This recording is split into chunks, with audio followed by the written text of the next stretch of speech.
اسرا بعبده لیلا صدق اللہ مولانا العظیم وصدق رسولہ النبی الامین المتین الکریم ان اللہ وملائکتہ یصلون علی النبی یا ایہا الذین آمنوا صلوا علیہ وسلموا تسلیما اللہم صلی علی سیدنا وشفیعنا وحبیبنا ونبینا ومولانا محمد وبارک وسلم.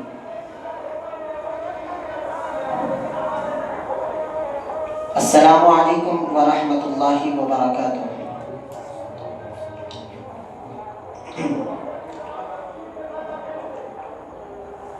اللہ تبارک و تعالیٰ کا بے انتہا شکر احسان ہے. اللہ تبارک و تعالیٰ نے ہم کو آقائے دو جہاں صلی اللہ علیہ وسلم کی امت مبارکہ میں پیدا فرمایا اور ہمیں اس پیدائش پر بے انتہا فخر عظیم عنایت فرمایا. محترم دوستو، اللہ تبارک و تعالیٰ نے انبیاء علیہ السلام کو حضرت آدم علیہ السلام سے لے کر عیسیٰ علیہ السلام تک کسی نبی کی امت کو مغفرتوں کے بہانے اتنے نہیں دیا جتنے امت محمدیہ کو دیا. وہاں پر مغفرت کے بہانے کم ہوتے تھے. وہ لوگ اپنی مغفرت کرانے کے لیے ترس جاتے تھے کیونکہ ان کی کوئی عزت نہیں تھی معاشرے میں. اس طرح سے بھی لکھا جاتا ہے کہ جیسا ہی وہ گناہ کرتے ان کے گھر کے دروازے پر لکھا جاتا کہ یہ شخص اس طرح کا گنہگار ہے. جب آنے جانے والے لوگ دیکھتے اب اس کے عیب سے پردہ اٹھ گیا، اب وہ کیا کر چکا ہے لوگوں کو معلوم ہو گیا. تو یہ بھی لکھا گیا کہ کئی دن وہ اپنے گھر کے باہر نہیں نکلتے، شرم کے مارے. ان کو اس طرح سے احساس پیدا ہو جاتا. اب آپ دیکھیے ہمارے پاس ہم گناہ کر لیے، ہم کتنے گنہگار ہیں ہمیں معلوم ہے، اللہ کو معلوم ہے ہم کتنے گنہگار ہیں. اگر یہ گناہ لوگوں کے سامنے آیا ہو جائے، ان کے سامنے ظاہر ہو جائے، ہماری حالت ایسی کسی کو صورت دکھانے کے لائق نہیں رہیں گے.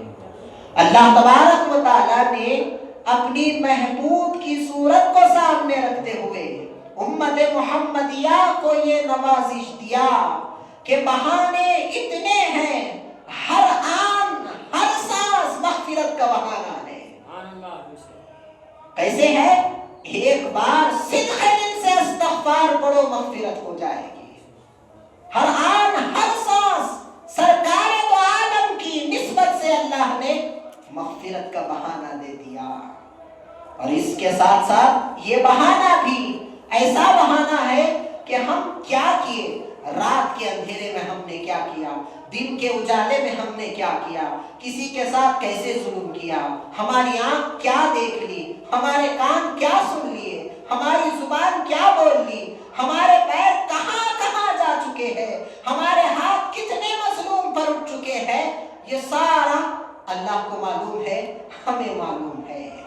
اللہ نے اس پر پردہ ڈال دیا.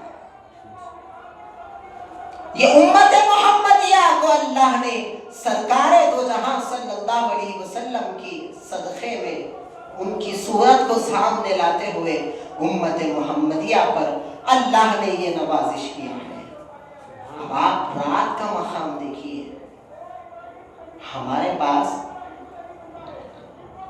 پاس یہ ماحول ہے، رات میں ہم جاگتے ضرور ہیں، ہم روزانہ رات میں جاگتے. 1 بجے سونے والے بھی ہیں، 2 بجے سونے والے بھی ہیں، 3 بجے سونے والے ہیں، 4 بجے فجر کے بعد سونے والے بھی ہیں. فجر کے بعد سونے والے بھی ہیں مگر فجر پڑھنے والے نہیں ہیں. 2 بجے 3 بجے ہماری رات گزرتی. فرق کیا ہے؟ آج بھی جگ رہے، جب بھی جگ رہے، روز ہی جگ رہے، ہم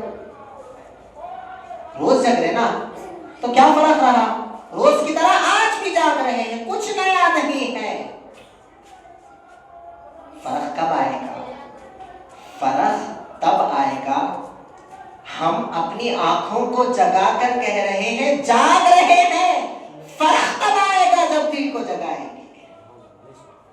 یہ ہمارا دل جو اندر سے سویا ہوا ہے، ہمارا دل گناہ کر کر کے، گناہوں کے داغ کو اپنے اوپر لے لے کے جو سو گیا، جب یہ جاگ جائے گا ہماری نیند بیدار ہو جائے گی، معلوم ہو جائے گا کہ اللہ نے ہمیں جس مقصد سے پیدا کیا، وہ ہمیں کیا دے کر پیدا کیا، کس امید پر وہ بیٹھا ہے کہ میرا بندہ عبادت کرے گا۔ محبوب معراج میں جا رہے ہیں، دیدار کر کے آ جانا نہیں۔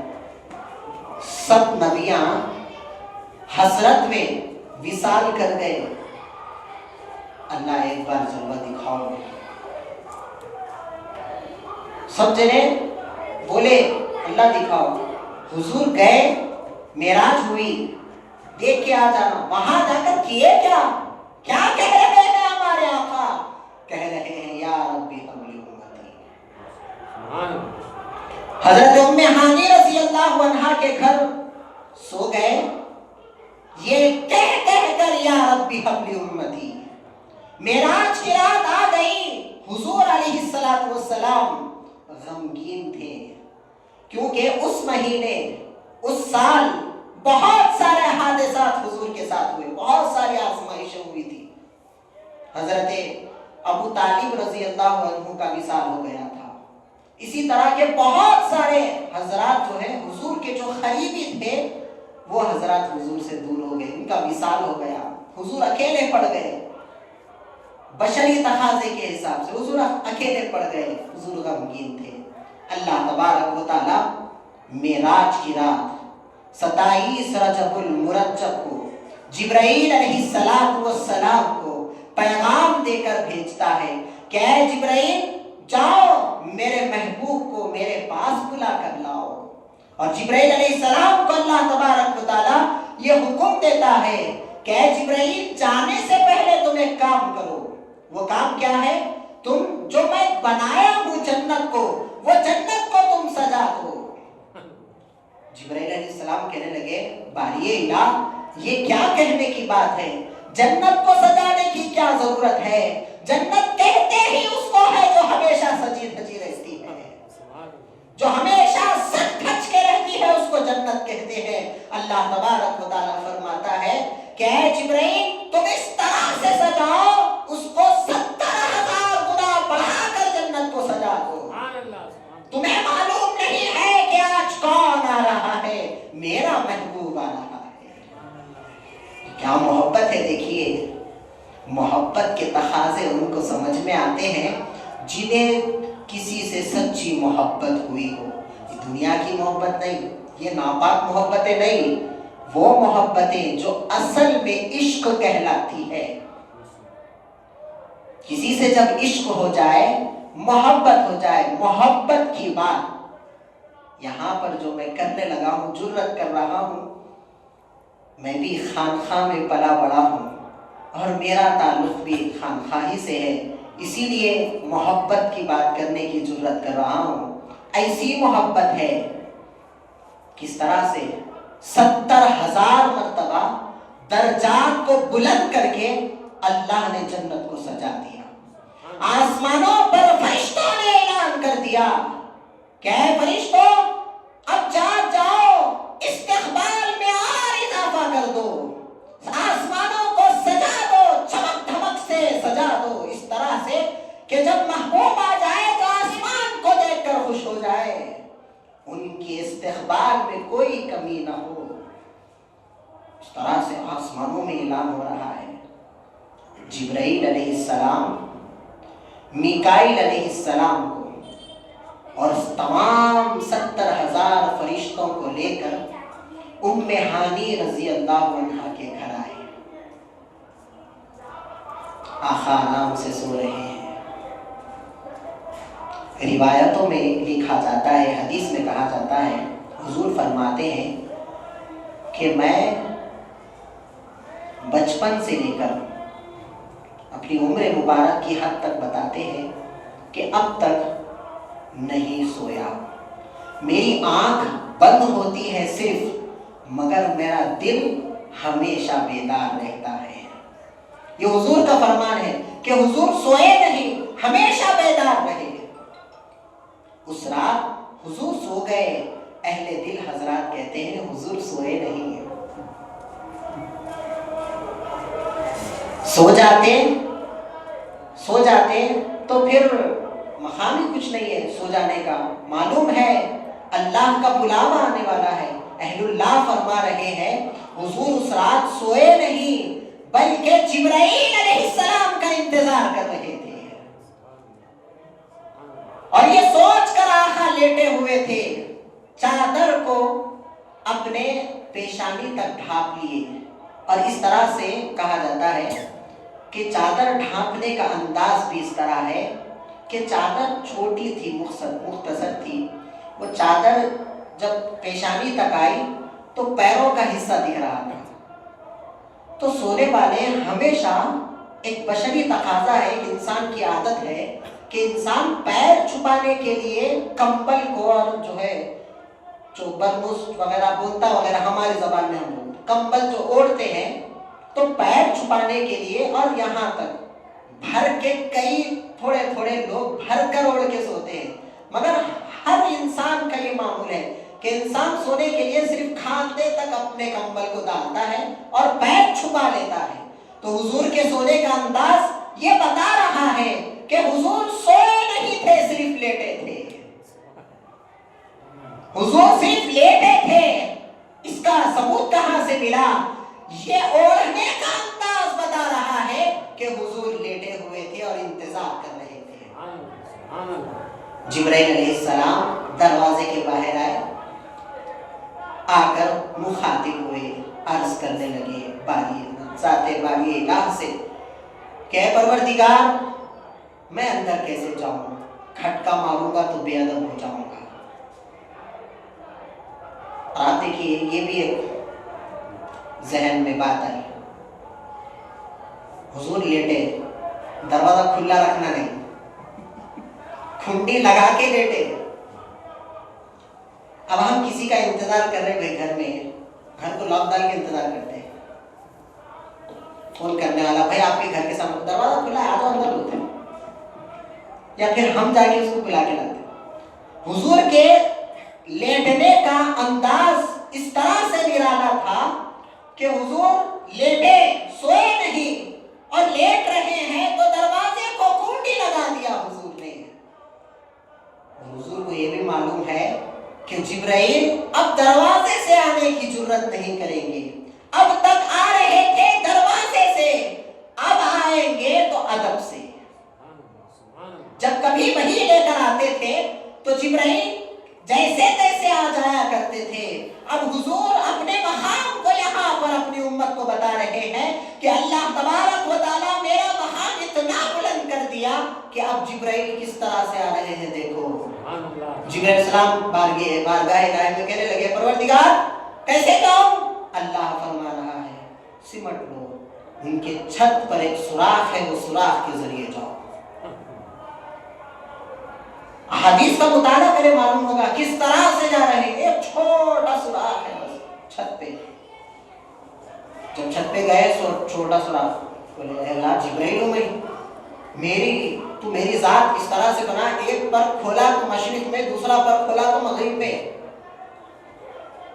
میں اتنا بڑا جسم رکھنے والا، اتنے بڑے پروں کا رکھنے والا، اتنے چھوٹے سوراخ میں کیسا جاؤں والا؟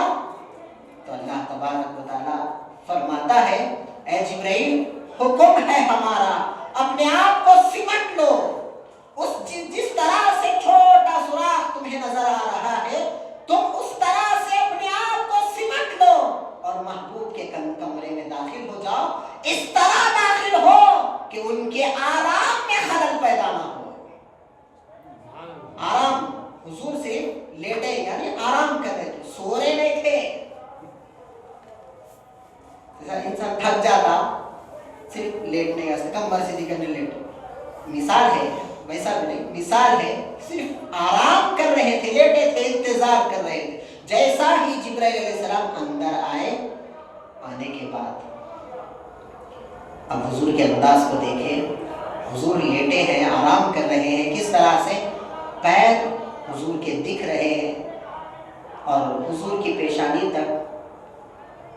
مبارک تک کمبل ڈھانپا ہوا ہے.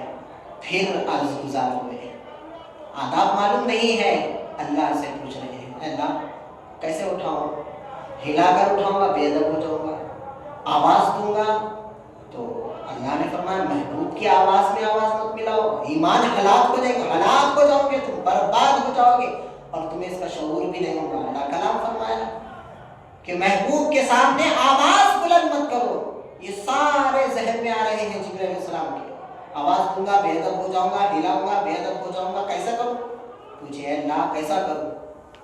تو اللہ تبارک و تعالیٰ ارشاد فرماتا ہے اے جبرائیل ہم نے تمہارے ہونٹ جو بنائے ہیں، تم ایک بار مجھ سے سوال کرنے لگے اللہ تو میرے ہونٹوں کو کافور سے کیوں بنایا ہے، میرے ہونٹ ٹھنڈے کیوں بنایا ہے؟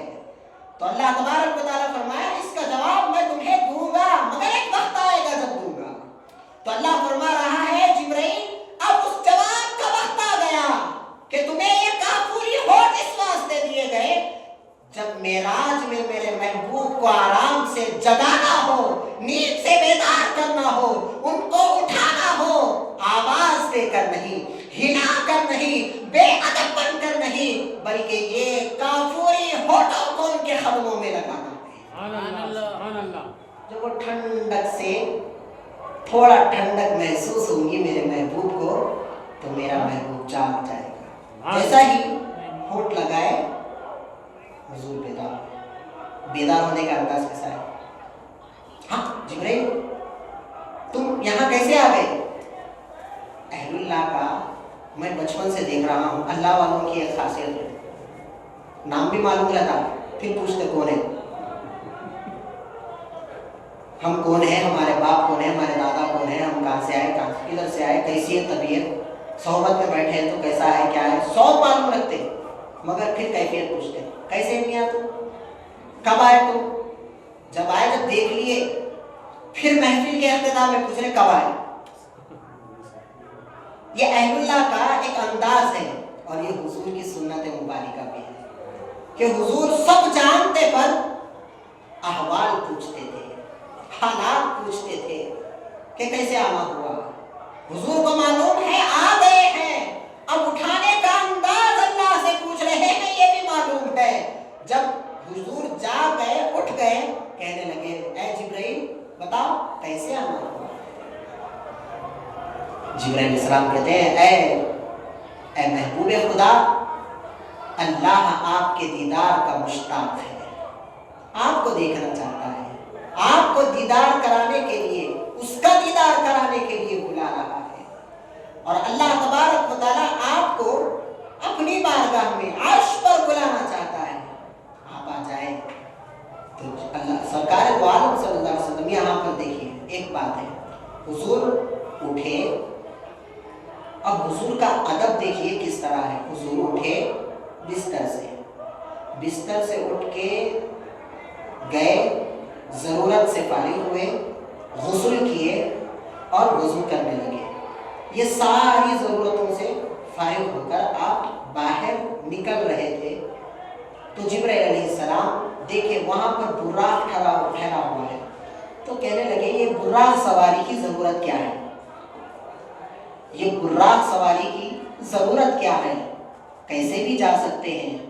تو جبرائیل علیہ السلام کہنے لگے کہ اے محبوب خدا اللہ یہ سواری آپ کے لیے بھیجا ہے اور یہ سواری کو پیدا کرنے کا مقصد ہی یہ ہے کہ آپ اس پر بیٹھ کر آسمانوں پر آئے. آپ ایسے ہی نہیں آئے، آپ کے لیے سواری بھی بھیجی گئی ہے. اللہ دیکھو ہمارے پاس بھی یہ اہتمام رہتا، اگر ہمارا کوئی خاص گیسٹ ہے، سمجھو کوئی مہمان ہے، ہم اس کو فون پہ بلا لیتے نہیں، اس کو ایسا نہیں بلا سکتے. کیا کرتے بھائی آپ آئیے، آپ ٹینشن مت لیجیے آنے کا، ہم آپ کے لیے کار کا انتظام کریں گے، آپ کے لیے سواری بھیجیں گے، آپ وہ سواری میں بیٹھ کر ہمارے پاس آؤ، پھر جہاں سے ختم ہونے کے بعد محفل کے ختم ہونے کے بعد پھر آپ کو ہم وہ سواری کے ذریعے چھوڑ دیں گے. یہ ہمارے پاس بھی دستور ہے.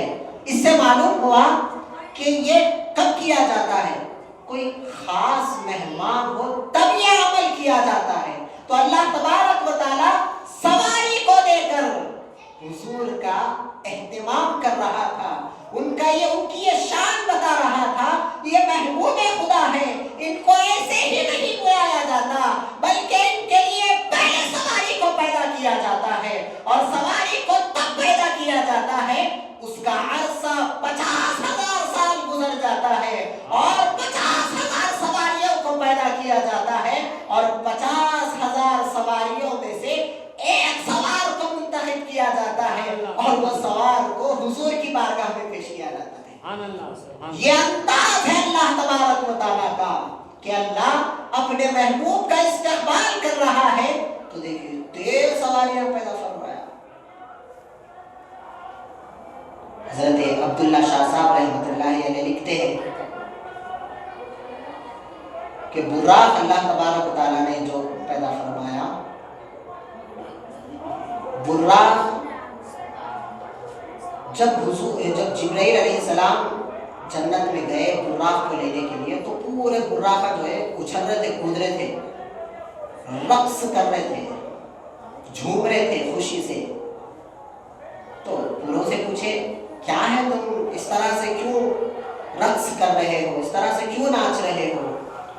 تو براق کہنے لگے اے روح الامین، کیا تمہیں معلوم نہیں ہے کہ آج کی رات کا مقام کیا ہے، آج کی رات کیسی ہے، کیا تمہیں معلوم نہیں ہے؟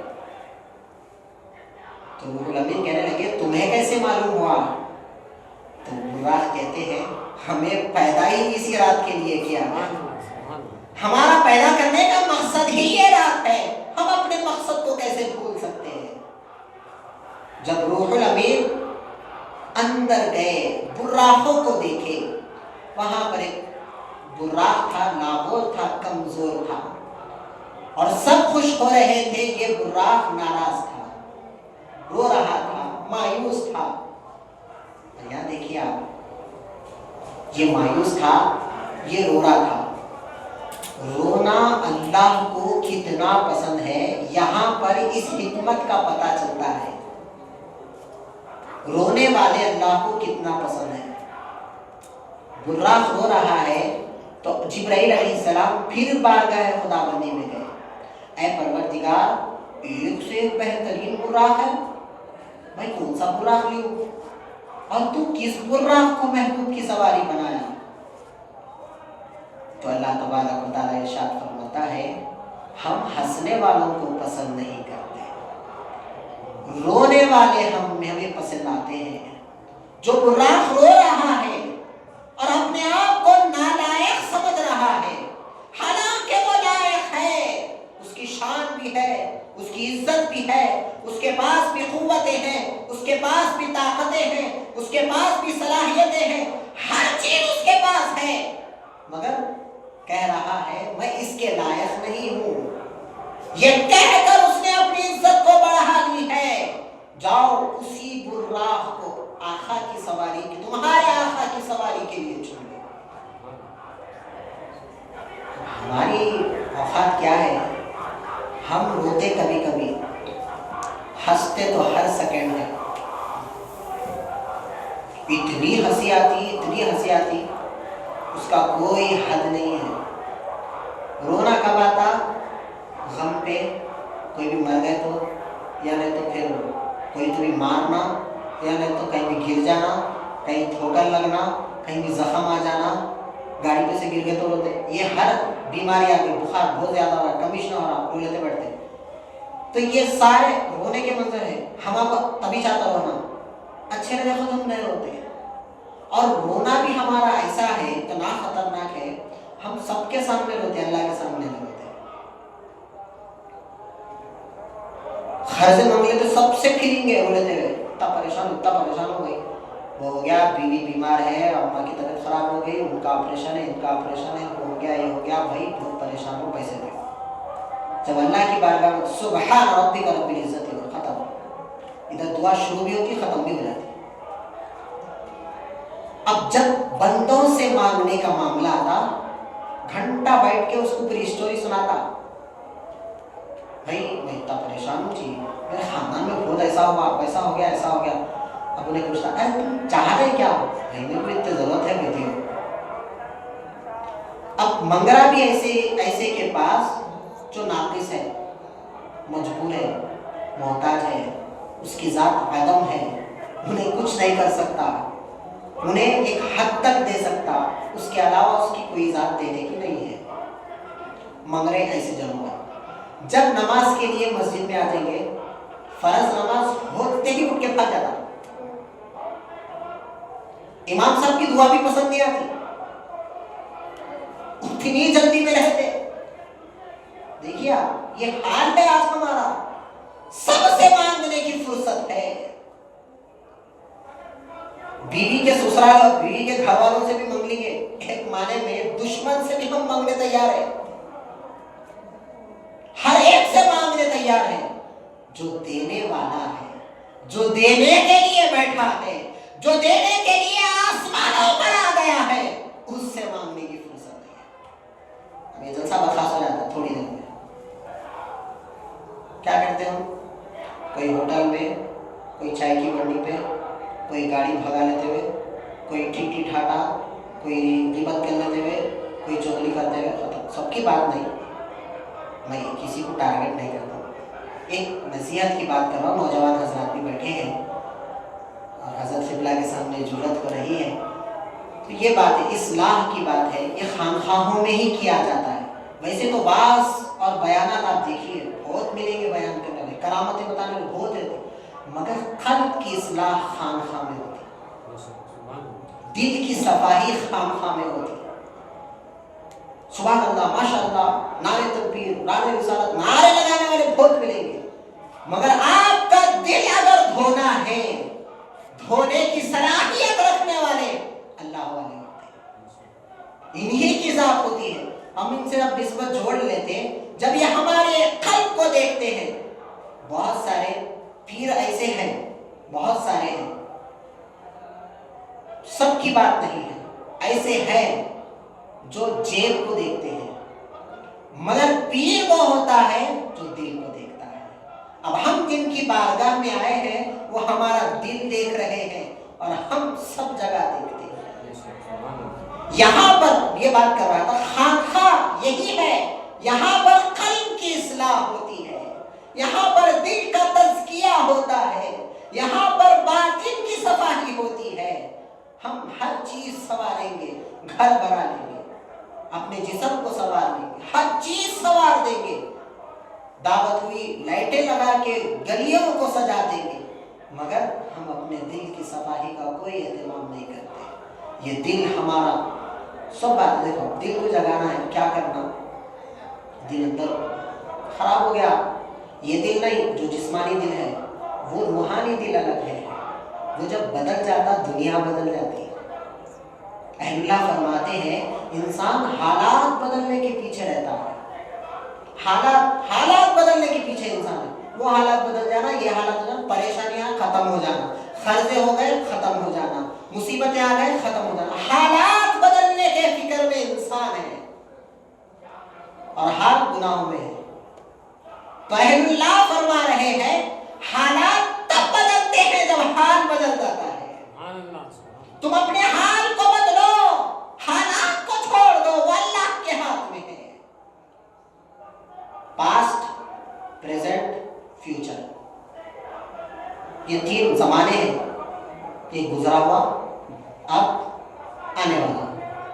گیا سو زمانہ تو گناہوں میں ہے، اب جو چل رہا الحمدللہ محبوب کی محفل کو محبوب سجاتے ہیں، آتے ہیں وہی جن کو سرکار بلاتے ہیں.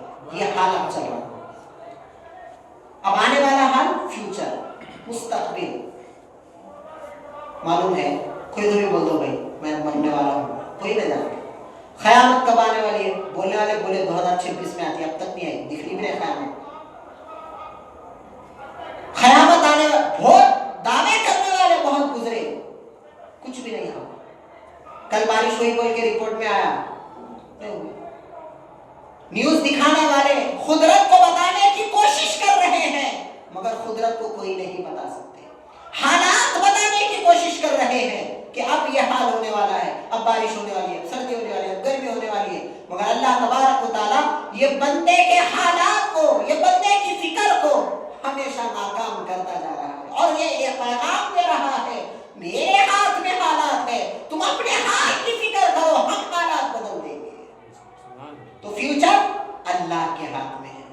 اب ہمارا حال بدلا ہوا ہے، اگر ہمارا حال گناہوں میں رہے گا تو ہم سمجھ جائیں ہم جس حال میں ہے ہمارا فیوچر ویسے ہی ہے۔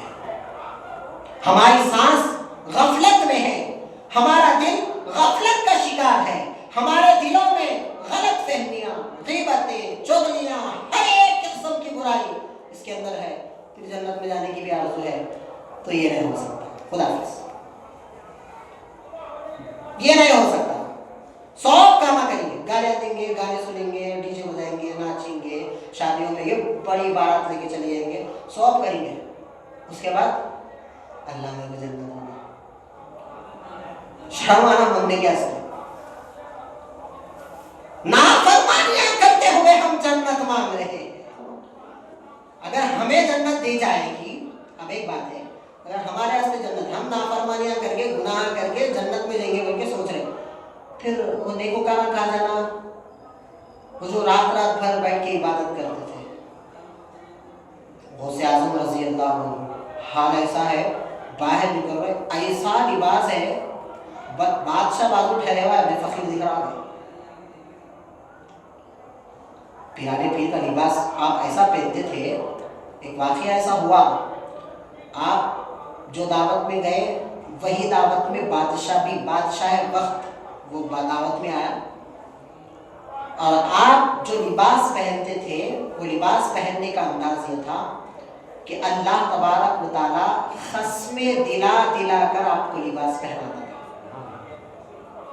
آپ اپنے حال سے کہتے تھے، ان کا حال ایسا تھا، وہ اپنے حال سے کہتے تھے اللہ میں نہیں پہنتا ہوں، میں عاجز بندہ ہوں، میں مجبور ہوں، میں کچھ بھی نہیں ہوں۔ اللہ فرماتا اے میرے بندے عبد القادر، تم اپنے آپ کو کچھ نہیں سمجھ رہے ہو، یہ تمہاری عاجزی ہے، مگر ہم یہ چاہتے ہیں کہ جب تم لوگوں میں جاؤ ایسے نظر آؤ، تم وہ دنیا کا بادشاہ ہوگا، دنیا کا بادشاہ بھی تمہارے سامنے فخر نظر آئے، ہم یہ دیکھنا چاہتے ہیں۔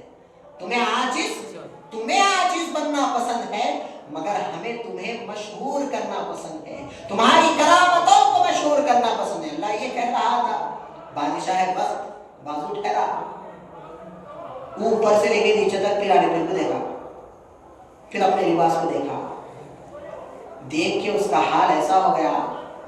لکھنے والے اہل دل حضرات یہ لکھتے ہیں، تھوڑی دیر کے لیے بادشاہ اپنی فخری کا اظہار کیا اور ان کا استقبال کرنے لگا، اور لوگوں سے پوچھنے لگا کہ یہ کون سے علاقے کے بادشاہ ہیں؟ تو وہ لوگ کہنے لگے، جو پیرارے پیر کے مرید حضرات تھے وہ کہنے لگے تم کس بادشاہ کی بات کرتے ہو؟ تو بادشاہ اشارہ کر کے کہتا ہے کہ وہ جو بادشاہ بیٹھا ہے، وہ جو لباس پہنا ہوا بیٹھا ہے، وہ کون سا بادشاہ ہے، کہاں کا بادشاہ ہے؟ تو مرید کہنے لگے تم یہاں کے بادشاہ ہوں گے، یہ ولیوں کے بادشاہ ہیں، تم ان کا تعارف نہیں جانتے، تم ان کے بارے میں نہیں جانتے، یہ ولیوں کے بادشاہ ہیں، اور اللہ تبارک و تعالیٰ تم اپنے سے کپڑے پہنتے ہو، تم کپڑے پہننے کے لیے مجبور ہو، لاغور ہو، محتاج ہو، مگر یہ وہ ذات ہے جن کو کپڑے پہنانے کے لیے اللہ خصمیں کھلاتا ہے۔ اب بات یہاں سے شروع ہوئی کہ اللہ عاجزی کو پسند کرتا۔ آج کی ہماری رات کیسی ہو؟ رونے میں، عاجزی میں، یہ کاموں میں ہماری رات گزر۔ ویسے ہر رات ہم جاگ رہے، ایک رات اللہ کے حوالے کر کے دیکھیں، مانگے اس سے، ہر ایک سے جس طرح سے مانگ رہے ہیں اس طرح سے اللہ سے مانگ کر دیکھیں۔ ہر ایک کے دروازے پر ہم جا چکے ہیں، ہر جگہ دروازے بند ہو گئے، رشتہ داروں کے پاس دروازے بند ہو گئے، مگر ایک دروازہ ایسا ہے ہمیں معلوم ہے وہ کبھی بند ہونے والا نہیں ہے، وہ دروازے پر ہم جب چاہے جب جا سکتے ہیں، اور وہ دروازہ ایسا دروازہ ہے۔ حضرت رابعہ بصریہ رحمۃ اللہ علیہا کہنے لگی، ان کے سامنے جنید بغدادی یا کوئی اہل اللہ والے تھے، وہ مریدوں میں خطاب کر رہے تھے، اللہ کا دروازہ کبھی بند نہیں ہوتا، تو رابعہ بصریہ رحمۃ اللہ علیہ کہنے لگی کہ اے اللہ والے، کہنے والے، کیا اللہ کا گھر کا دروازہ بھی ہے؟ کیا وہ کبھی بند بھی ہوتا ہے؟ وہ کھلنے کا بند ہونے کا بھی اندیشہ ہے؟ تو یہاں سے یہ معلوم ہوتا ہے کہ اللہ تبارک و تعالیٰ کا گھر ایسا ہے، اس سے ملنے کی جگہ ایسی ہے جو کبھی بند نہیں ہوتی۔ وہ تب بند ہوتی ہے جب ہماری آنکھ بند ہو جاتی ہے۔ ہماری آنکھ بند ہو گئی، مغفرتیں ختم۔ ہماری آنکھ بند ہو گئی، رحمتیں ختم۔ ہماری آنکھ بند ہو گئی، برکتیں ختم۔ اب یہاں سے جتنے اعمال ہم گئے اس کا حساب دینا ہے۔ لاہور کمزور برا گئے، وہاں پر روح الامین جا کر کہنے لگے مایوس مت ہو، آج تو محبوب خدا کی سواری بنے گا۔ اللہ کو رونے والے پسند ہیں، ہم بھی اللہ کے سامنے رونا چاہیے۔ حضور فرماتے رونے نہیں آیا، ہمارا دل گناہوں سے سخت ہو گیا، یہ دل نہیں رو رہا، انہیں نرم نہیں پڑ رہا، تو کیا کرنا؟ تھوڑی تو بھی رونے کی صورت بنا لو، کوشش کرو رونے کی۔ وہ ایک حال میں ایک بات ہوا، ایک واقعہ ایسا ہوا، ہمارے نوجوان حضرات اس واقعے کا شکار ہوئے۔ فلم دیکھ کے رو لیتے بیٹھے، گانے سن کے، فلم دیکھ کے، سیریل دیکھ کے، ایموشنل اسٹوری سن کے رونا بہت آتا، سخت دل کو بھی رونا آتا۔ کوئی ہمارا اپنا گزر گیا، رونا آ جاتا۔ تو یہ رونے کا تعلق دل سے ہے، تو وہاں پر ہمیں رونا آیا، اور ایک آنسو کی قیمت، ہمارا جو ایک آنسو ہے نا، یہ ایک آنسو کی قیمت ہم نہیں پہچانتے کیا ہے، ہمارے کو نہیں معلوم ایک آنسو ہمارا کتنا ہے۔ ہم انہیں مر گیا تو رو لے رہے، انہیں مر گیا تو رو لے رہے، انہیں چلے گیا تو رو لے رہے، ہر ایک کا غم ہم منا رہے، مگر ہمیں ہمارے حال کا غم نہیں ہے، وہ کتنا تباہ و برباد ہو گیا۔ وہ ہمارا جو دل ہے، جو دل میں خدا بیٹھا ہوا ہے، وہ دل کا حال نہیں معلوم۔ اور ہر ایک کے جنازے پر ہم روتے ہیں، غم مناتے ہیں، منانا بھی چاہیے، مگر ہمارے اپنے حال پر ہمیں رونا نہیں آتا۔ وہ جس طرح سے جا رہا ہے، ایک وقت ہمارا بھی آتا، ہم بھی ویسے ہی جاتے، ہمارے لیے بھی لوگ ایسے روتے، جو آج ہمارے کو دھتکار دے رہے، جو ہمارے کو پوچھ کے بھی نہیں دیکھ رہے، جو ہمارے کو جو ہے جھڑکیاں دے دے رہے، جو بیوی ہماری بات نہیں سن رہی، جو بچہ ہمارا بات نہیں سن رہا، نافرمان بنے ہوا ہے، جو ماں باپ ہماری قدر نہیں کر رہے، بڑے بھائی کو چھوٹے بھائی کو حصہ دے دے کے ہمارے کو ایسی خاموش رکھتے ہیں، یہ سارے حالات ہو رہے۔ اب ایسے لوگ بھی ہمارے جنازے پر روئیں گے۔ یہ مطلب کی دنیا ہے، ہر چیز مطلب سے ملتی ہے، یہ پیسوں کی دنیا ہے، یہاں پیسوں کے بغیر کچھ نہیں ملتا، یہاں محبتیں مطلب سے دی جاتی ہے، اور ایسی دنیا کے لیے ہم روتے ہیں۔ بارگاہ خداوندی میں حضور فرماتے ہیں، بارگاہ خداوندی میں ایک بندے کو لایا گیا، اور اس بندے کا حال یہ ہے کہ اس کے پاس پورے گناہ ہیں، ایک بھی نیکی نہیں ہے۔ ایسا شخص ہے، اللہ تبارک و تعالیٰ کے سامنے نام عمل پیش کیا گیا، پروردگار نے کہا کہ اس کو جہنم میں ڈال دیا جائے۔ فرشتے پیر پکڑ کر گھسیٹتے ہوئے اس کو جہنم کے دروازے کی طرف لے کے گئے، ایسا لے کے جا رہے، اللہ تبارک و تعالیٰ کو اس نے دیکھا، دیکھنے کے بعد اللہ کو اس پر رحم آیا۔ پھر ایک اور روایت میں یہ کہا جاتا ہے کہ اللہ تبارک و تعالیٰ اس کو روک کر کہتا ہے کہ اے بندے، تو نے اپنی زندگی میں نیکیاں کیوں نہیں کیا، میری عبادت کیوں نہیں کیا، میری فرما برداری کیوں نہیں کیا؟ وجہ کیا تھی؟ کیا تو مجھے بھول گیا تھا؟ کیا تو میری گواہی کو بھول گیا تھا؟ یہاں کا جو تو وعدہ کر کے گیا تھا، الست بربکم، میں نے تجھے جو کہا تھا، کیا تو وعدہ بھول گیا قانون بنا کہہ کر؟ یہ سارا اللہ اس کو سنا رہا ہے، یہاں سے وعدہ کر کے گیا میری فرما برداری کرے گا، دنیا کو دیکھا، دنیا کی رنگین نظاروں کو دیکھا، دنیا کی محبتوں کو دیکھا، بیوی کی محبت کو دیکھا، ماں باپ کی محبت کو دیکھا، اہل و عیال کی محبت کو دیکھا، ہر ایک محبت کو رکھ لیا اور میری محبت کو چھوڑ دیا. یہ اس سے کہہ رہا ہے. کہتے کرتے اب وہ بندے کا حالت کیا ہوگا؟ اب انہیں افسوس کرنے لگا، ملامت کرنے لگا، ہائے میں نے یہ کیا کر دیا، ہائے میں نے یہ کیا کر دیا. تو اللہ تبارک و تعالیٰ وہ حال اس کا تھا، اس کا حال ایک ایسا آیا تھا جو اللہ پھر سے اس کو یاد دلایا.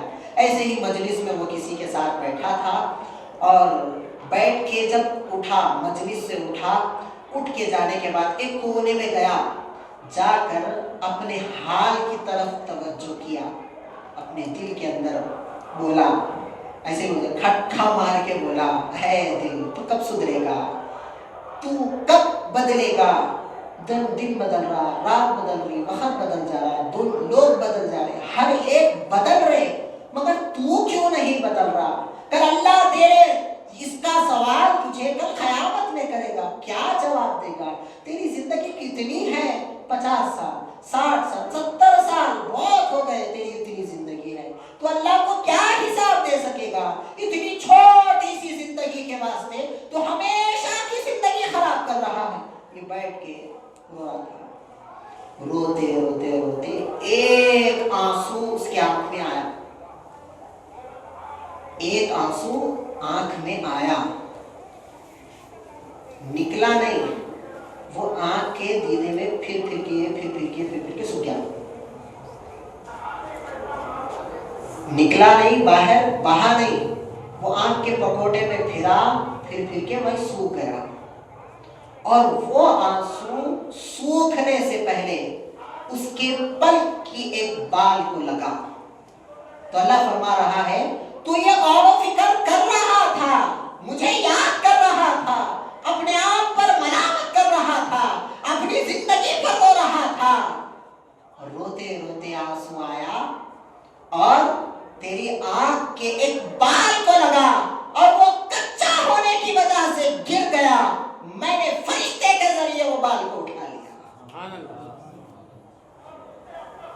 میزان کو اللہ تبارک و تعالیٰ لاتا ہے، کہتا ہے فرشتے اس کے گناہوں کو ایک پلے میں ڈال. یہ بھاری ہو گیا، میں جو بال دیا ہوں اس کو ایک پلے میں ڈال. گناہ ہلکے ہو گئے، وہ بال بھاری ہو گئے. بندے کے ایک آنسو کی قیمت بتا رہے ہیں. ایک آنسو اللہ کی بارگاہ میں بہایا، اپنے حال کی طرف دیکھا، غور کرا اور اپنے حال کو بدل دیا، صراط مستقیم پر آ گیا. تو اللہ تبارک و تعالیٰ ایسا اس کا اہتمام کرتا ہے. جبرائیل علیہ السلام کہتے ہیں کہ اے براق تو رو رہا ہے اس لیے اللہ تجھے پسند کر رہا ہے، تیرا رونا اللہ کو پسند آ گیا اس لیے تجھے لے جایا جا رہا ہے. جب جبرائیل علیہ السلام براق کو لے کر حضور کی بارگاہ میں آئے، اب وہ براق جب حضور باہر نکلے، براق کود رہا، اچھل رہا، ناچ رہا، عجیب اس کے اندر طاقت قوت پیدا ہو گئی. اب انہیں رقص کرتے انہیں بھی حال کے اوپر نظر کرا. اب دیکھیے، جائزہ لیجئے، اہل اللہ بتا رہے ہیں وہ رقص کر رہا تھا، پہلے وہ رقص کر رہا تھا، خوشی کی اس کی انتہا نہیں تھی، محبوب خدا کی سواری میں بن گیا. اس کے بعد حال پہ نظر کرا، براق کیا تو لائق ہے؟ اللہ نے تجھے انعام تو دیا، تو کیا اس کے لائق ہے کہ محبوب خدا تجھ پر بیٹھ کر معراج کر سکے؟ تو اس لائق نہیں ہے. کہتے اب وہ پھر رونے لگا. آقائے دو جہاں صلی اللہ علیہ وسلم ارشاد فرماتے ہیں براق تو پہلے ناچ رہا تھا، رقص کر رہا تھا، اب پھر دیکھا تو رو رہا ہے، تیرے ہنسنے کی وجہ کیا تھی، پھر تیرے رونے کی وجہ کیا ہے؟ تو کہنے لگا یا رسول اللہ میں اس لیے خوش ہو رہا تھا کہ میں اپنے پر فخر کر رہا تھا کہ میں آپ کی سواری بن گیا. پھر میں یہ سوچنے لگا کہ میں تو آپ کی سواری کے لائق نہیں ہوں، مجھے کیوں چنا گیا؟ میں تو بہت ہی شرمندہ ہوں، میرے اندر ویسی صلاحیتیں نہیں ہیں جس طرح کی شان والی صلاحیت آپ کی سواری میں ہونی چاہیے۔ میں ویسی سواری نہیں ہوں جس طرح کی سواری آپ کے لیے منتخب کی جاتی ہے۔ میں تو ایک لاغور ہوں، کمزور ہوں، میرا کوئی مقام نہیں ہے، میرا کوئی مرتبہ نہیں ہے۔ حضور فرمانے لگے بتا تیرا مقام کس طرح کا ہونا چاہیے، تیرا مرتبہ تو کس طرح کرانا چاہتا ہے بتا۔ براق کہنے لگا اب یہاں زبان رسالت کھلی، اب یہاں پر مجدہ مل رہا ہے، یہاں پر اب گواہی مل رہی ہے، یہاں زبان رسالت بات کر رہی ہے جو ہر وعدے کو پورا کرتی ہے۔ اب زبان رسالت جب کھلی کہنے لگے آقا بتا تجھے کیا چاہیے؟ تو براق کہنے لگا یا رسول اللہ معراج کے لیے جس طرح سے سواری بنا ہوں میں چاہتا ہوں جنت میں بھی آپ کی سواری بن کر رہوں، آپ جنت کے نظارے بھی مجھ پر بیٹھ کر کریں، یہ مقام چاہتا ہوں۔ حضور اس سے وعدہ کرتے ہیں کہ تو جنت کی بھی میری سواری ہے۔ وہاں سے نکلے مسجد حرام۔ مسجد حرام میں کیا ہوا؟ حضور صلی اللہ علیہ وسلم کے سینہ اقدس کو شق کیا گیا، دل کو نکالا گیا، دل کو صاف کیا گیا۔ صاف کیوں کیا گیا؟ کیا ہمارے آقا کا دل صاف نہیں تھا؟ نہیں، بات یہ نہیں ہے۔ یہ صاف لوگوں کو دکھانے کے لیے، بتانے کے لیے تھا، مگر حضور کے دل سے دنیا کی محبت نکالی جا رہی ہے یہ کہنے والے لوگ بھی ہیں۔ حضور کے دل میں جو غم جو چل رہا تھا، حضور کا دل جو غمگین تھا وہ غم کو نکالا جا رہا تھا یہ کہنے والے لوگ بھی ہیں۔ پھر یہ کہنے والے لوگ بھی ہیں کہ حضور کے دل کو مرتبے اور شان بخشے جا رہے تھے یہ کہنے والے بھی ہیں۔ اب اتنے روایتیں ہیں تو ہم ایک روایت کو لیتے ہیں، حضور کے دل کو مرتبے اور شان دی جا رہی تھی، دل کو نکال کر زمزم کے پانی سے دھو کر حضور کو غسل کرا کر اب مسجد حرام سے نکلے ہیں، مسجد اقصی گئے، وہاں پر پورے انبیاء انتظار میں، استقبال میں ٹہرے ہیں۔ وہاں پر جب امام الانبیاء تشریف لائے تو سارے نبی ان کا استقبال کرتے ہوئے مرحبا مرحبا یا رسول اللہ کہنے لگے اور حضور کا استقبال کرنے لگے۔ حضور وہاں پر نبیوں کی امامت فرمائے۔ پھر وہاں سے حضور نکلے، نکل کے آسمانوں کا سفر کرے۔ ہر آسمان پر کوئی نہ کوئی نبی موجود ہے، آدم صفی اللہ ہے، ادریس علیہ السلام ہے، موسیٰ علیہ السلام ہے، ہارون علیہ السلام ہے، ابراہیم علیہ السلام ہے۔ ہر آسمان پر ملاقاتیں ہوئی۔ جب آسمانوں پر ملاقاتیں ہوئی تو ابراہیم علیہ السلام جو 7ویں آسمان پر بیٹھے تھے وہ خانہ کعبہ، وہ جو کعبہ جو عرش کا کعبہ ہے، وہاں جو ساتواں آسمان پر ہے اس کو ٹیک لگا کر بیٹھے ہیں۔ جیسے ہی آپ صلی اللہ علیہ وسلم وہاں پہنچے تو کہنے لگے اے میرے پاک بیٹے تمہارا کیسا آنا ہوا اور تمہیں معراج مبارک ہو، یہ مبارک بات دینے لگے۔ پھر اس کے بعد جبرائیل علیہ السلام حضور کو کہنے لگے کہ یا رسول اللہ اب آپ یہاں سے جائیے، میری حد یہاں تک ہی ہے، میں یہاں تک ہی پھرتا ہوں، یہاں سے آگے میرا حج کا مقام بھول گیا، میں یہاں سے نہیں جا سکتا۔ اب اہل اللہ یہ بات کو کہتے ہیں اور یہ مثال مشہور ہے کہ اگر ہم کسی مقام پر چلے گئے، تھوڑے دن سفر کر کے آئے، تھوڑے دن ہم کہیں بھی پھر کے کر کے پھر اپنے گھر کو لوٹ رہے، جاتے وقت ہمیں نظارے، راستے نئے نظر ضرور آئیں گے، گھر نئے نظر آتے، چورستے گلیاں نئے نظر آتے، جب ہم اپنے علاقے میں آ جاتے تو ہمیں ہر ایک گھر معلوم ہوتا، اس کا گھر کہاں ہے، اس کا گھر کہاں ہے، وہ گلی کہاں ہے، یہ چورستہ کہاں ہے، میر محمود اولیاء رحمۃ اللہ علیہ کی درگاہ کہاں ہے، سلیمان مولا کی درگاہ کہاں ہے، یہ محی الدین سرکار کی درگاہ کہاں ہے، ہر ایک معلوم، ہر ایک جگہ کا ہمیں پتا ہے۔ سلیمان نگر کہاں ہے، اماد نگر کہاں ہے، چنتل گڑھ کہاں ہے، 9 نمبر کہاں ہے، کشن باغ کہاں ہے، جیسا ہی اپنے علاقے میں آئے اب بتانے کی ضرورت نہیں ہے، پوچھتے بھی نہیں ہم، اور ہم کسی کے محتاج ہیں، پوچھتے بھی کو ہم یہاں پر بچپن سے، ہمارا گھر ہے، ہمارے گھر، ہم یہاں پر پلے بڑے، ہمارا بچپن یہاں پر گزر گیا، جوانی بھی گزر گئی، بڑھاپا بھی گزر گیا، بتانے کی ضرورت ہے۔ اب یہ مثال کو سامنے رکھتے ہوئے جب روح الامین سدرۃ المنتہا تک لے گئے، وہاں سے حضور اکیلے گئے۔ اب اہل دل حضرات ہوئے، اکیلے کیسے گئے؟ اکیلے گئے تو راستے کیسے معلوم ہوئے؟ جبکہ ایک راستے کے بعد، ایک پردے کے بعد دوسرے پردے کا عالم یہ ہے 50,000 سال کا سفر کرنے کے بعد دوسرا پردہ آتا ہے، یہ حال ہے، اور آقا اکیلے چلے گئے۔ بے ہوش علامہ بے ہوش محبوب نگری رحمت اللہ علیہ اپنے ایک شعر میں کہتے ہیں کہ تم کہتے ہو حضور گئے، ارے کیسے گئے؟ تمہیں کیسے معلوم ہوگا کہ کیسے گئے؟ وہ آئے تھے، وہاں تھے، اب جا رہے ہیں تو اپنے گھر کو لوٹ رہے ہیں، فکر کرنے کی ضرورت نہیں ہے۔ وہ اپنے گھر سے نکلے تھے، سفر میں نکلے، اب لوٹے پھر اپنے گھر کو، جب اپنے گھر کو آ گئے تو راستہ کون بتا سکتا ہے؟ حضور اپنے گھر کو لوٹے، اب وہاں سے راستہ بتانے کی ضرورت نہیں۔ اب یہاں پر معاملہ دیکھیے، ایک پردہ ہے، غور کی بات، ایک پردہ ہے، دوسرے پردے، دوسرے حجاب تک پہنچنا ہے تو 50,000 سال کا سفر طے کرنا پڑتا، اور ایسے ہی 50,000 پردے ہیں،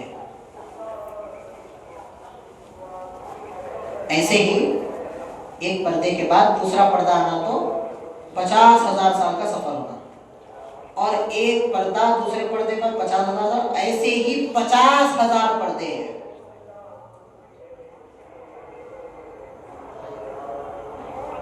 کب آئے حضور؟ گئے، آ گئے۔ اتنی مسافت کیسے طے کی ہے؟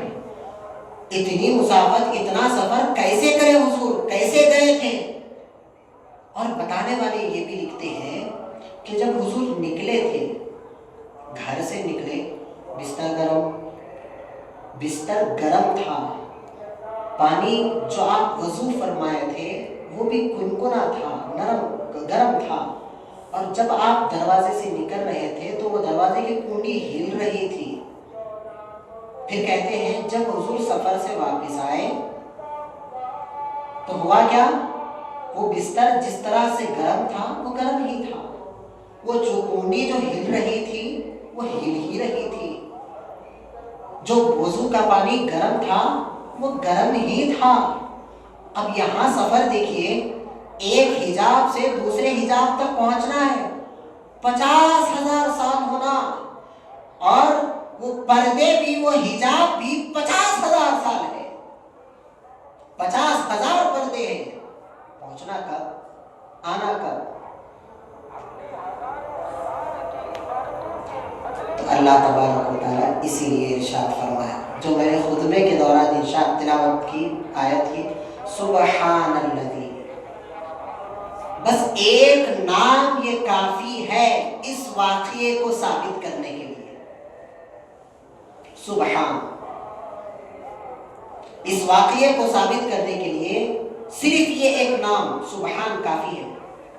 اس کا نام یہ مانا کہ پاک ذات، یا پھر پاک ہے وہ ذات۔ کس چیز سے پاک ہے؟ وہ بندے کے ہر عیب سے پاک ہے۔ اب ہم جس طرح سے کھانا کھاتے ہیں، اللہ کھانے سے پاک، اللہ سونے سے پاک، ہم جیسا سوچتے اللہ ویسے سوچنے سے پاک، ہر ایک شے سے اللہ پاک ہے، جسم سے، روح سے، دل سے، ہر چیز سے اللہ پاک ہے۔ ہم یہ سوچ رہے کیسا ہو سکتا، مگر یہ ایک سبحان ہمیں بتائے گا یہ ہو سکتا ہے۔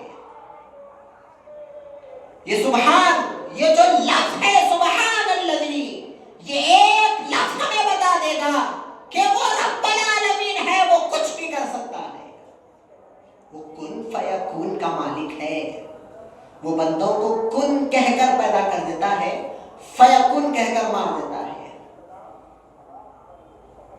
وَكُنْتُمْ أَمْوَاتًا فَأَحْيَاكُمْ ثُمَّ يُمِيتُكُمْ ثُمَّ يُحْيِيكُمْ۔ تم کس بات پر اکڑ رہے ہو؟ تمہاری جان تو ہماری مٹی میں ہے، ہم تمہیں مار دیں جلا دیں، پھر مار دیں پھر جلا دیں، یہ ہمارا روز کا کام ہے۔ ہم کن فیکون کے مالک، اللہ یہ فرما رہا ہے ہم کن فیکون کے مالک ہے، ہم ایسا کہتے ہیں ہو جا، وہ ہو جاتی ہے۔ اب انسانی عقل یہاں پر دوڑ رہی ہے، محبوب خدا گئے 7 آسمانوں پر گئے اور وہاں پر ایسے حجابوں کے راستے طے کیے، ایک حجاب دوسرے حجاب تک جانے کے لیے 50,000 سال کی مسافت طے کرنا پڑتا۔ یہ سوچ سوچ کے انسان پاگل ہو گیا۔ اور واقعہ جو یہ ہے نا، یہ جو واقعہ ہے، یہ واقعے کو اصل میں معجزہ معراج کہتے ہیں، اور یہ حضور کا سب سے بڑا معجزہ ہے۔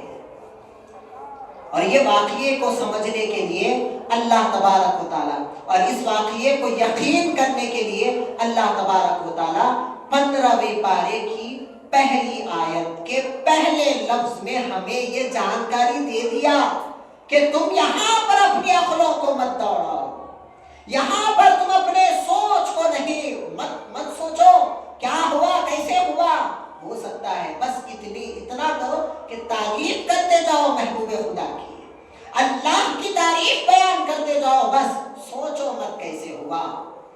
اب سبحان الذی اسریٰ بعبدہ، یہ بعبدہ کا لفظ بھی ہمیں دلیل دے رہا۔ اب جو کہنے والے ہیں روح سے خواب سے جو ہے حضور کو معراج ہوئی، خواب کے ذریعے معراج ہوئی کہنے والے بیوقوف ہے۔ کیسا ہوتی خواب کے ذریعے؟ اگر خواب کے ذریعے معراج ہوتی، جب حضور معراج سے واپس آئے، واپس آنے کے بعد کافر انکار کر دیا، منافق انکار کر دیا، مشرک بھی انکار کر دیا، خواب کو کوئی بھی انکار کر سکتے ہیں؟ اب بیٹھے بیٹھے میں بھی سو جاتا ہوں بھائی، سو کے امریکہ کو چلے آتا ہوں، صبح میں اٹھ کے بولتا ہوں آپ کو خواب میں جو ہے رات میں خواب دیکھا امریکہ میں، آپ تعجب کرتے خواب میں کچھ بھی ہو سکتا۔ کوئی صاحب سو گئے، سو کے بولے میں حج بھی کر لیا، عمرہ بھی کر لیا، ہمارے ذہن میں ذرہ برابر بھی یہ فکر نہیں آتی۔ کیوں نہیں آتی؟ خواب ہے، کچھ بھی آ سکتا۔ خواب میں تھے ہم، ایک خواب ایسا بھی ہے ہم مر گئے، ہمارا جنازہ ہم ہی پڑھا رہے، ہم مر گئے تو خواب ہمارے کو آ رہا، تو خواب میں کچھ بھی ہو سکتا ہے۔ جب خواب کو بتا رہے تھے حضور تو یہ انکار کرنے والے کیسے انکار کر رہے تھے؟ ابو جہل انکار کر دیا، منافقین انکار کر دیے، کافر انکار کر دیے، مشرک انکار کر دیے، ایسا نہیں ہو سکتا، یہ ناممکن ہے کہتی ہے۔ کس کو کہے؟ خواب کو کہے؟ نہیں، خواب کو انہوں نے نہیں کہا، کیونکہ خواب عام بات ہے، کسی کے ساتھ بھی خواب میں کچھ بھی ہو سکتا ہے۔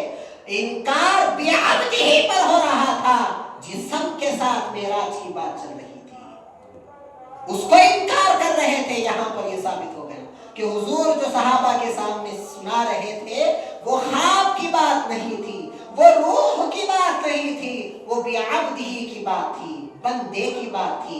بندہ اس کو کہتے ہیں جو جسم اور روح کے ساتھ ملا ہوا رہتا ہے۔ صاف کہہ دینا تھا اللہ، روح کے ساتھ بول کے، خواب کے ساتھ بول کے، بعبدہ لایا کیوں؟ بتانے کے لیے بندوں کو کہ ہم اپنے بندے کے ساتھ کچھ بھی کر سکتے ہیں، یہ معاملہ ہے۔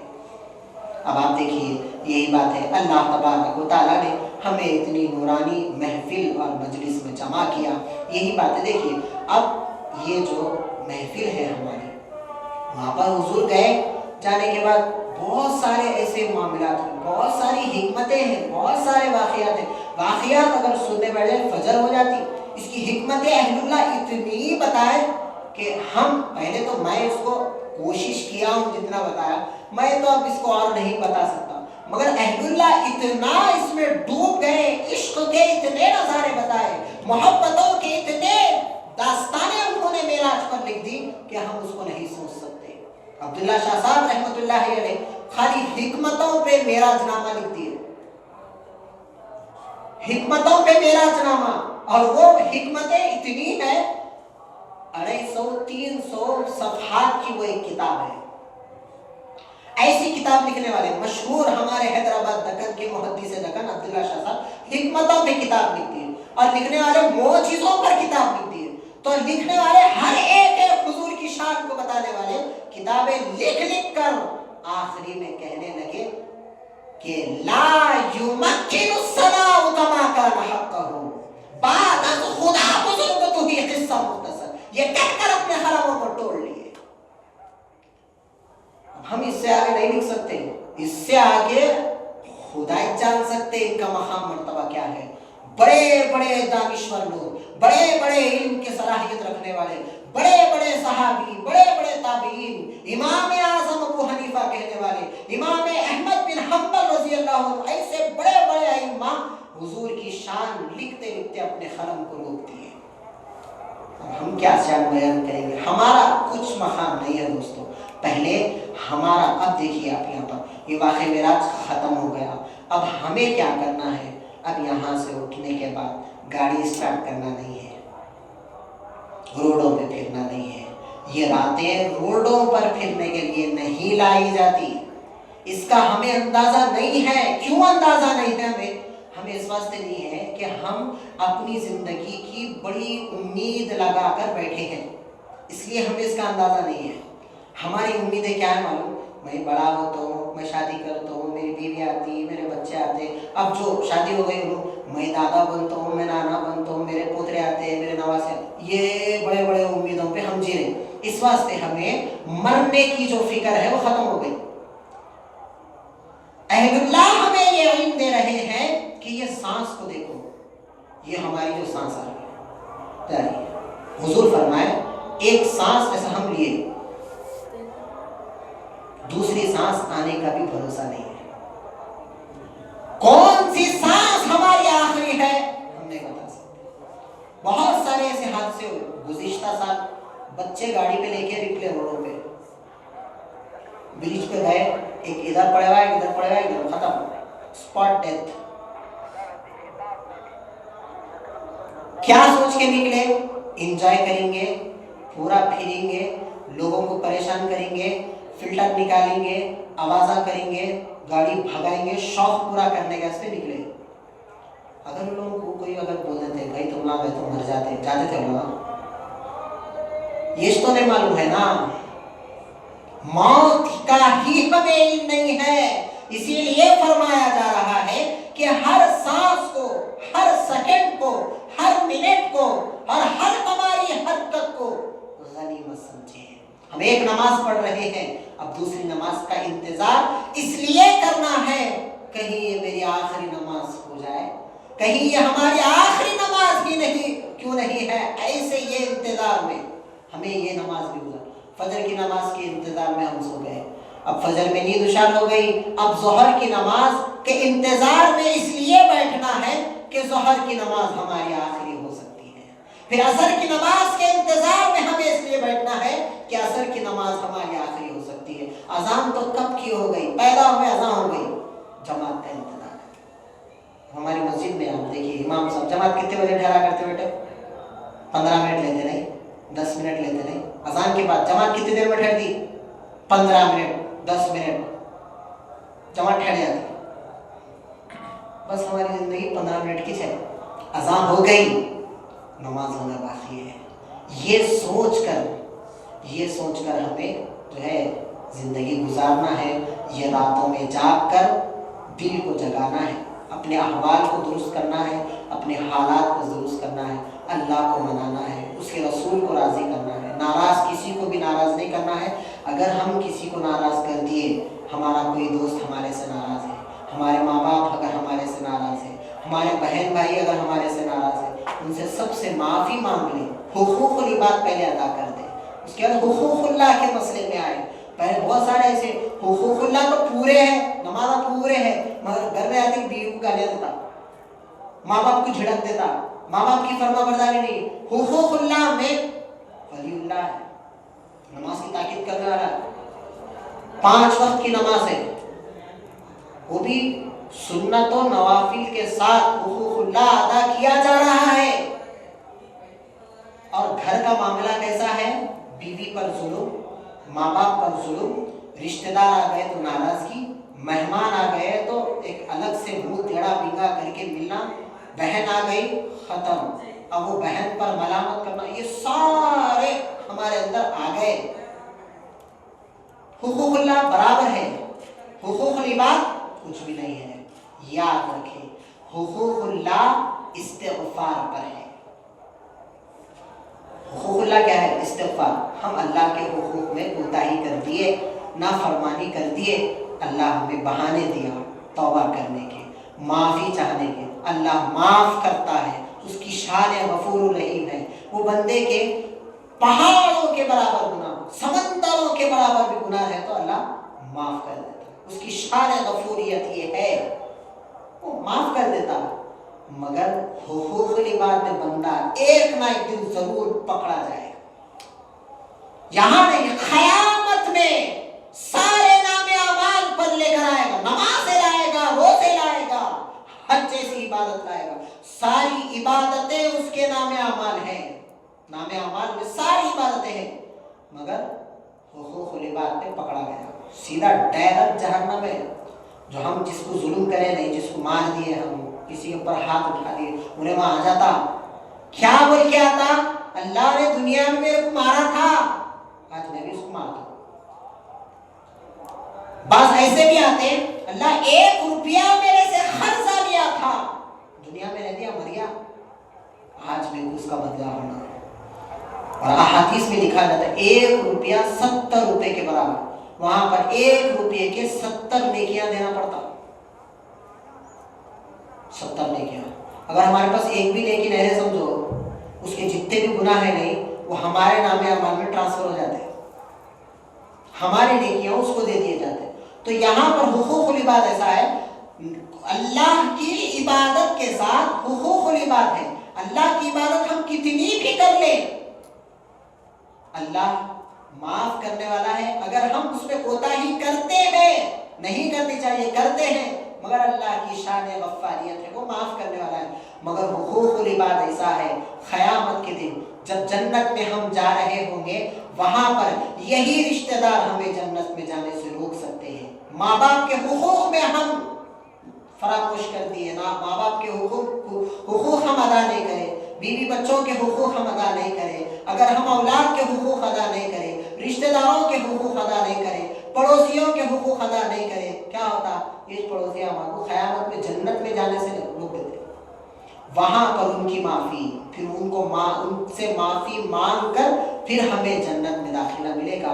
یہی بات ہے دوستو، اللہ تبارک و تعالیٰ کے حول و قوت سے میں یہاں پر جو آیا ہوں، حضرت قبلہ بہت ہی، میں پہلے تو ہمارے دوست عبدالقادر ہیں، بہت ہی جو ہے یہاں کے امام و خطیب بھی ہے، ہمارے خاص دوست بھی ہے۔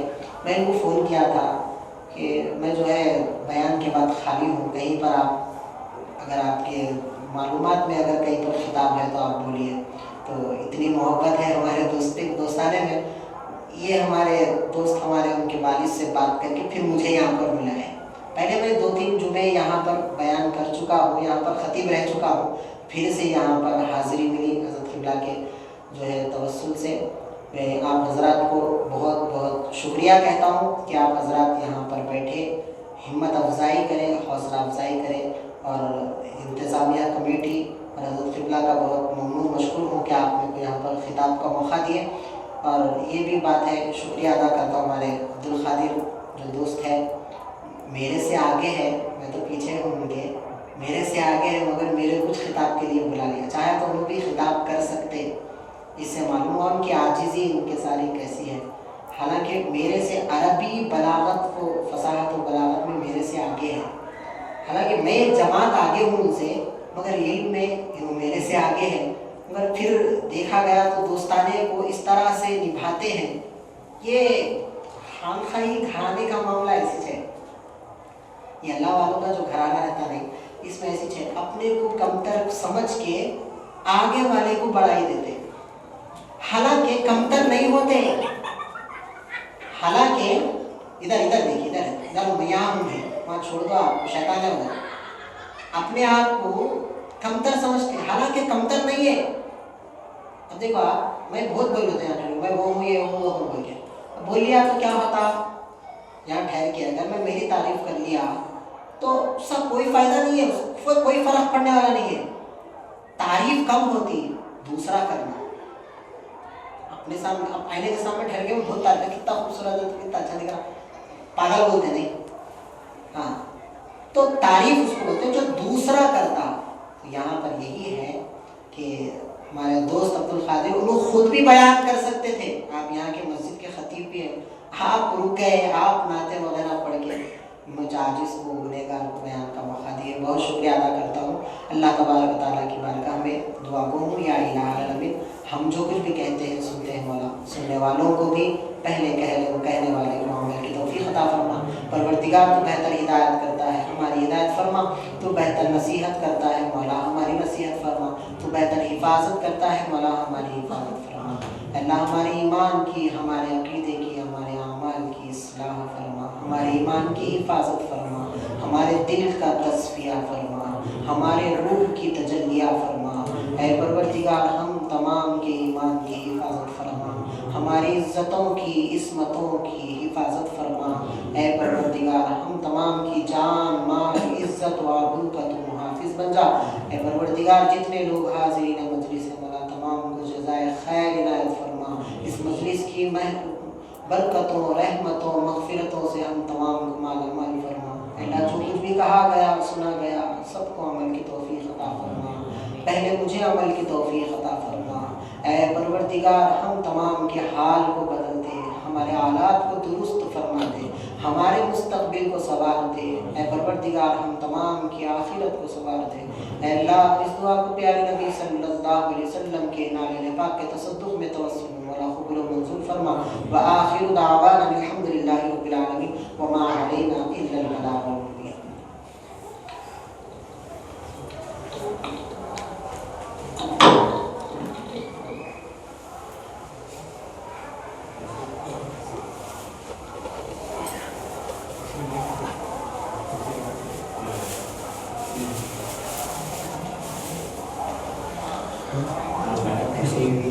Apa